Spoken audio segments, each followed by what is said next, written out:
Hello दोस्तों, स्वागत है आपका लोकेश धीमान लेक्चर्स की इस वीडियो सीरीज़ में।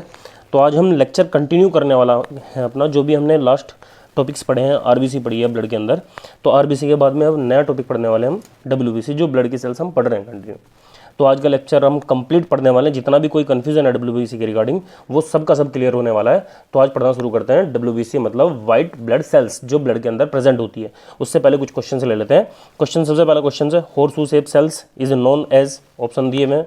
नेक्स्ट क्वेश्चन है, cell mediated immunity provide by, cell mediated immunity किसके द्वारा प्रोवाइड की जाती है।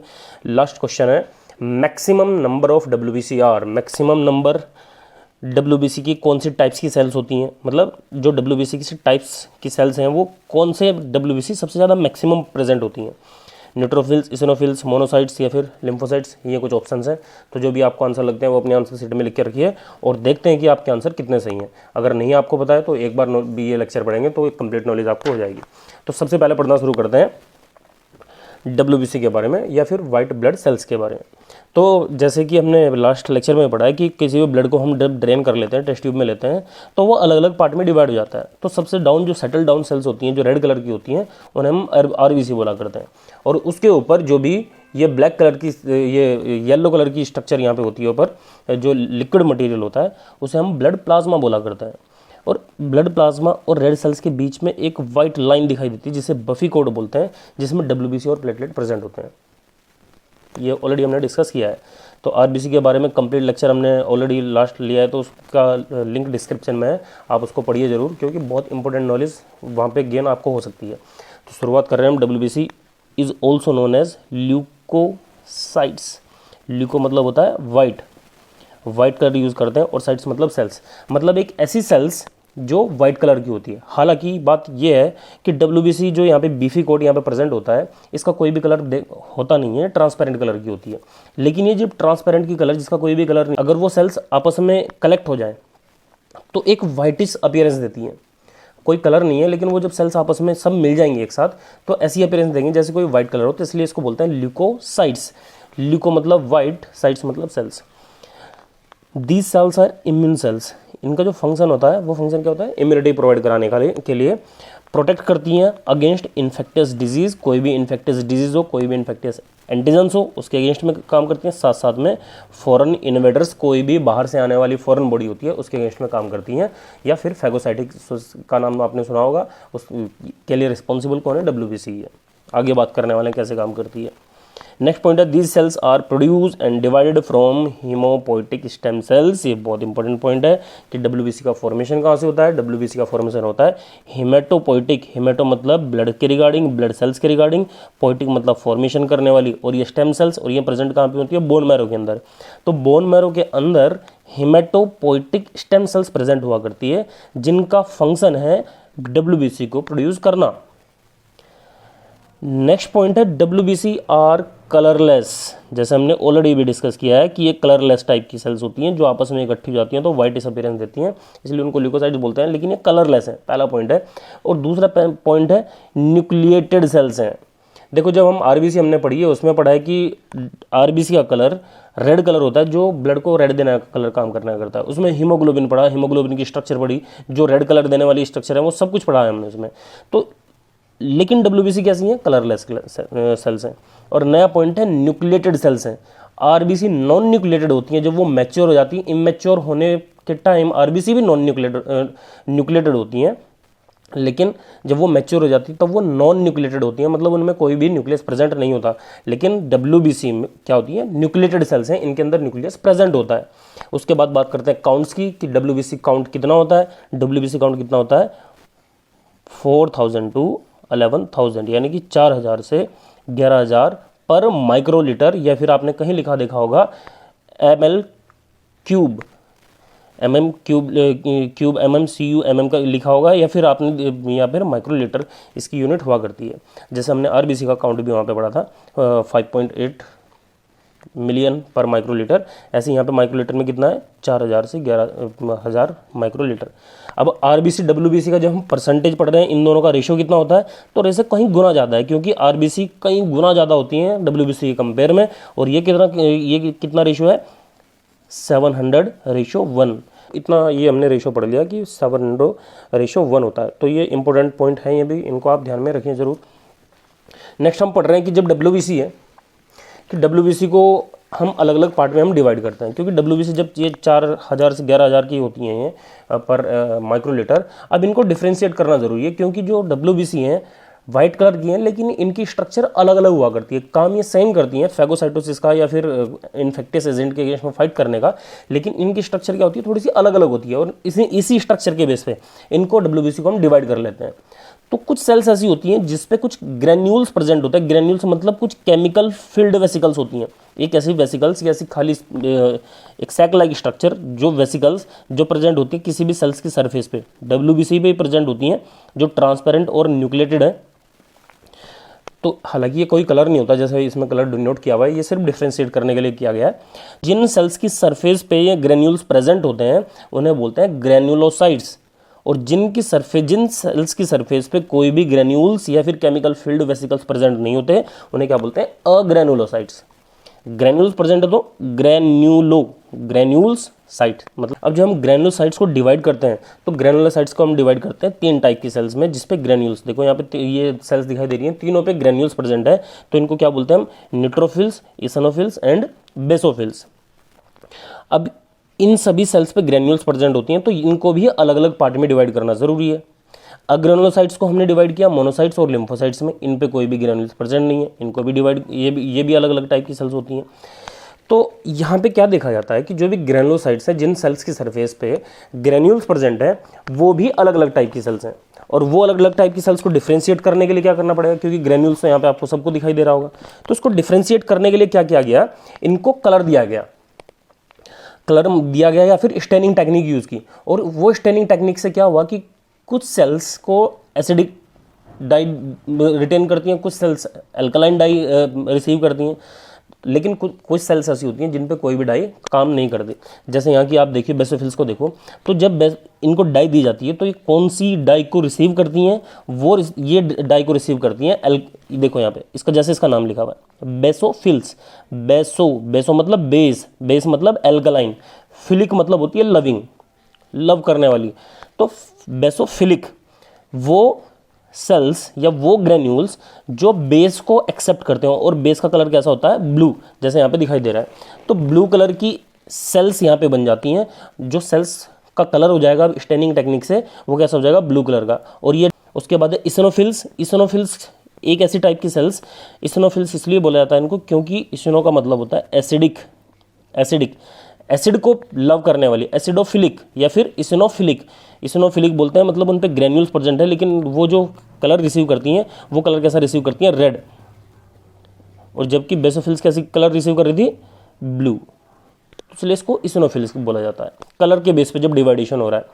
न्यूट्रोफिलिक्स मतलब न्यूट्रो मतलब न्यूट्रल, कोई भी रिस्पॉन्स वो नहीं करती है, ना तो एसिडिक के अगेंस्ट में ना ही बेसिक के अगेंस्ट में, तो ये कोई भी कलर को रिसीव नहीं करती। तो जब इनको स्टेनिंग दी जाती है तो इनका कलर कैसा होता है, पेल इलियाक कलर का होता है। पेल इलियाक मतलब जो पिंकिश ब्लूइश होती हैं, मतलब हल्का सा पिंक और हल्का सा ब्लू, इन दोनों में के कॉमन का वर्ड, मतलब न्यूट्रल है, ना ही तो वो बेसिक है ना ही वो एसिडिक है।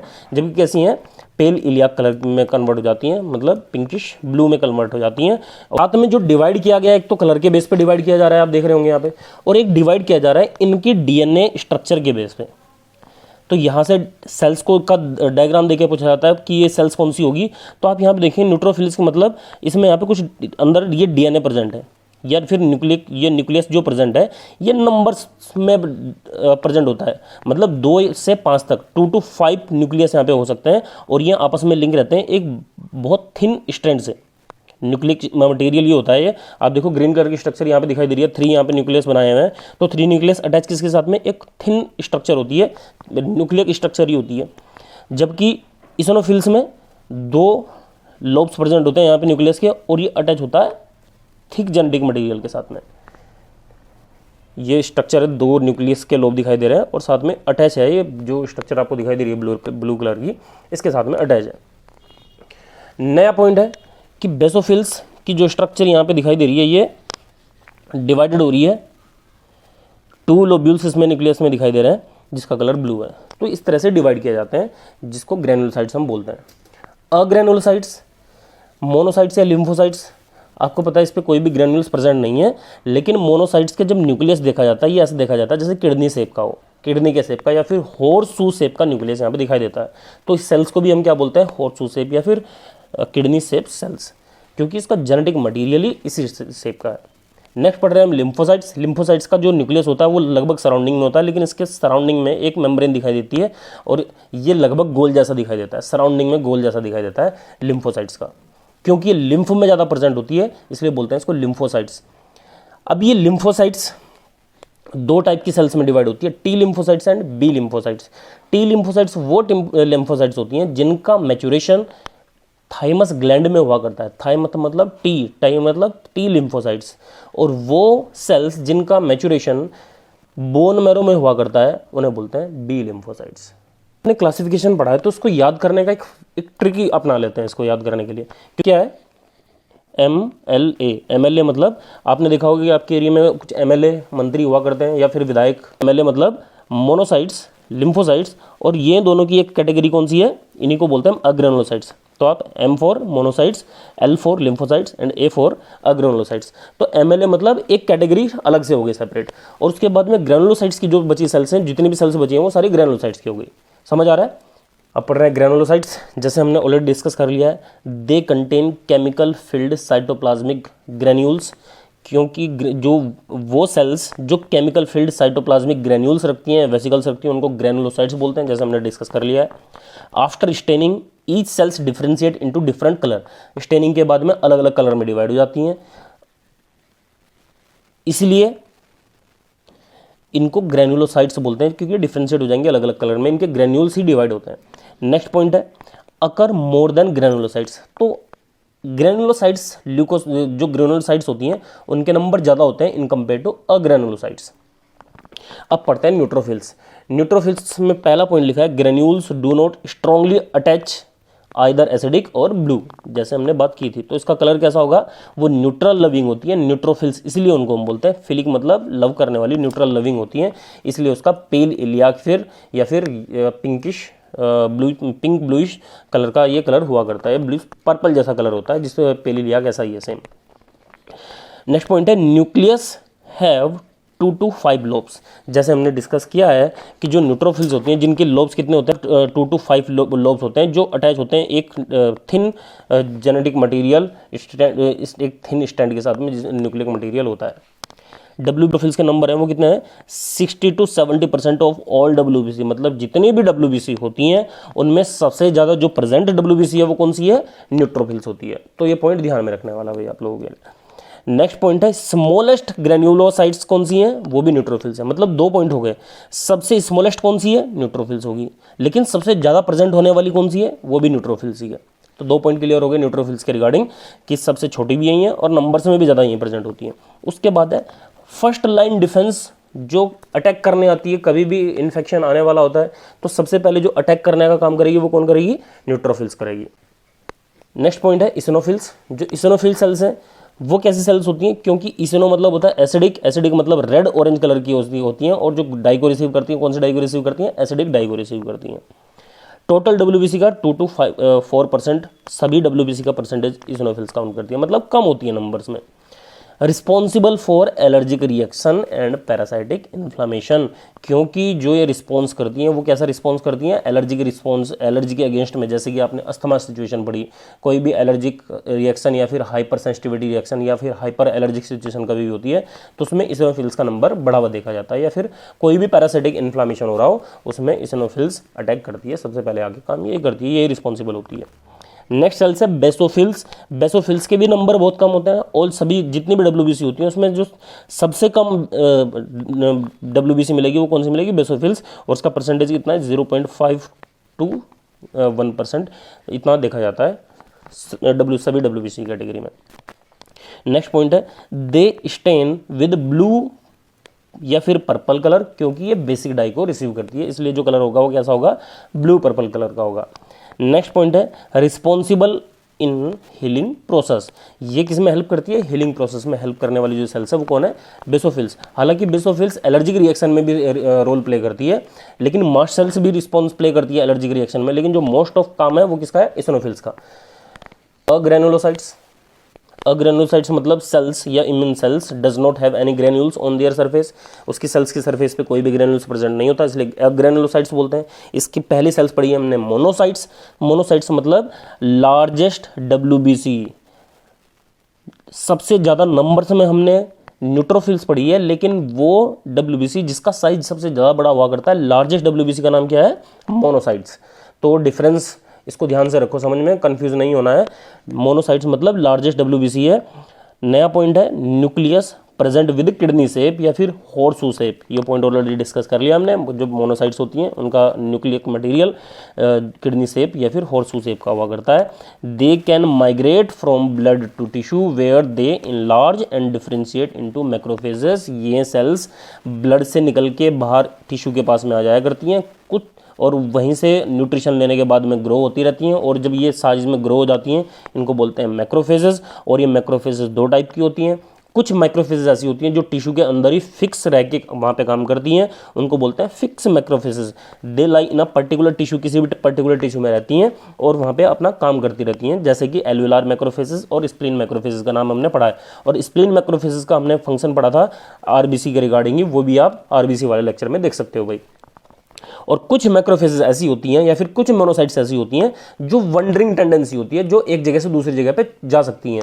जैसे कि इन्फ्लामेशन कहीं पे भी होगा, इंटेस्टिशियल एरिया में हुआ या फिर किसी भी सेल्स के इंट्रासेलुलर एरिया में कहीं पे हुआ, तो वहाँ पे माइग्रेट कर सकती है, तो इसलिए बोलते हैं वंडरिंग मैक्रोफेजेस। तो दो टाइप की होती हैं, मोनोसाइट्स के ही टाइप्स हैं। नेक्स्ट पढ़ रहे हैं हम लिम्फोसाइट्स। लिम्फोसाइट्स दो टाइप की होती हैं, T lymphocytes and B lymphocytes. तो जितने भी लिम्फोसाइट्स हैं उनमें मैक्सिमम जो लिम्फोसाइट हुआ करती हैं वो T लिम्फोसाइट्स हुआ करती हैं, जिनकी परसेंटेज 75% टोटल है। फाइनल मैच्योरेशन का होता है थाइमस ग्लैंड में। थाइमस मतलब इसलिए इनको T लिम्फोसाइट्स बोला करते हैं, थाइमस से T लिया गया है, तो T लिम्फोसाइट्स इसलिए बोला क्योंकि थाइमस ग्लैंड में मैच्योर हुई हैं। इसके बाद है किस में हेल्प करेंगी? सेलुलर इम्यूनिटी में। तो सेलुलर इम्यूनिटी में जो हेल्प करने वाली सेल्स हैं वो कौन सी हैं? T लिम्फोसाइट्स हैं। इसके बाद है T लिम्फोसाइट्स अटैक करती हैं वायरसेस के अगेंस्ट में, और साथ साथ में कभी भी ऑर्गन ट्रांसप्लांट किए जाते हैं तो उन्हीं ऑर्गन्स को फौरन बॉडी मानने के बाद में उन्हीं के अगेंस्ट में फाइट करने लग जाती हैं। तो उन्हीं के अगेंस्ट में फाइट करती हैं तो कौन सी लिम्फोसाइट्स होती हैं? T lymphocytes. तो कभी आपने सुना होगा कि जब भी ऑर्गन्स को ट्रांसप्लांट किया जाता है तो हम इम्यूनोसप्रेसिव थेरेपी देते हैं, मतलब इम्यून सिस्टम को सप्रेस करने वाली या फिर WBC को सप्रेस करने वाली थेरेपी देते हैं। तो उसमें किसको सप्रेस करते हैं? T लिम्फोसाइट्स को ही सप्रेस किया करते हैं, क्योंकि ये उसी के अगेंस्ट में एक्ट करती हैं। नेक्स्ट है B लिम्फोसाइट्स। B लिम्फोसाइट्स क्या होती हैं? B लिम्फोसाइट्स का मैच्योरेशन बोन मैरो में हुआ करता है, इसलिए उसको B लिम्फोसाइट्स बोलते हैं। ये प्रोवाइड कराती हैं ह्यूमोरल इम्यूनिटी, और ह्यूमरल इम्यूनिटी प्रोवाइड कराएंगी तो क्या produce करवाएंगी? IgG, IgA, IgM, IgD, IgE, ये सभी टाइप की एंटीबॉडी को बनाने का काम जो करती हैं वो B लिम्फोसाइट्स किया करती हैं। अब देखते हैं कि हमारे क्वेश्चंस कितने सोल्व हुए हैं जो हमने डिस्कस किए हैं। पहला क्वेश्चन है horseshoe shape cell is known as. Horseshoe shape cell की कौन सी पढ़ ली हमने पढ़ी है मोनोसाइट्स, क्योंकि हॉर्सशू शेप की सेल्स में हमने पढ़ा है कि वो सेल्स जिसमें ये देखो स्ट्रक्चर, इसकी जो न्यूक्लिक मटेरियल हो कैसा है? हॉर्सशू शेप का है, फिर किडनी शेप का है, तो यहाँ पे किडनी शेप भी आएगा, तो आंसर कौन सा हो जाएगा? मोनोसाइट्स आ जाएगा। फिर हमने पढ़ा है सेल मीडिएटेड इम्यूनिटी कौन सी होती है, तो सेल मीडिएटेड इम्यूनिटी कौन सी होती है? सेल मीडिएटेड इम्यूनिटी हुआ करती है, जो प्रोवाइड कराती है वो कराती है T लिम्फोसाइट्स। और B लिम्फोसाइट्स कौन सी इम्यूनिटी प्रोवाइड कराती है? ये प्रोवाइड कराती है ह्यूमरल इम्यूनिटी, ह्यूमरल इम्यूनिटी। इसके बाद में पॉइंट है maximum number of WBC are. Maximum number की WBC कौन सी होंगी? न्यूट्रोफिल्स, मोनोसाइट्स, इसिनोफिल्स या लिम्फोसाइट्स, ये कौन सी होंगी? मैक्सिमम नंबर में न्यूट्रोफिल्स प्रेजेंट होती हैं, तो ऑप्शन इसका ये सही है। तो आई होप ये लेक्चर आपको पसंद आया होगा। अगर ये लेक्चर पसंद आया हो तो वीडियो को लाइक शेयर सब्सक्राइब जरूर करिए, और चैनल को सब्सक्राइब करना बिल्कुल भी ना भूलिए। Thank you so much.